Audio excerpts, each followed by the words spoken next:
पंजाब में ज़रिए क़वानीन के खिलाफ जारी रेल रोको आंदोलन की वजह से पंजाब में कारोबार काफी मुतासिर हुआ है। आंदोलन के दौरान रेल खदमात मुतासिर होने की वजह से कारोबार के लिए सामान की इंपोर्ट एक्सपोर्ट में रखना पड़ा है।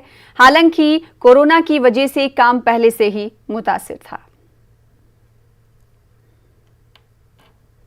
अभी रिसेंटली ये जो किसान आंदोलन चल रहा है उससे हमारी काफ़ी शिपमेंट्स जो हैं वो पोर्ट पे ब्लॉक हुई हैं, कंटेनर्स रुके हुए हैं, वो स्टफ़ होके जा नहीं रहे हैं और काफ़ी शिपमेंट्स हमारी फैक्ट्री में ही रुकी हुई हैं और हमें काफ़ी मुसीबतों का सामना करना पड़ रहा है डेली बेसिस पे कंटेनर्स अरेंज करने के लिए।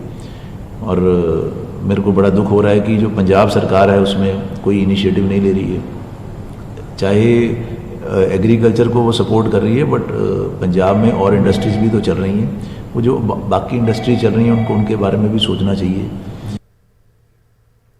फिलहाल इसी के साथ रुक जाते हैं छोटे से ब्रेक के लिए, कुछ और खबरों के साथ जल्द लौटेंगे।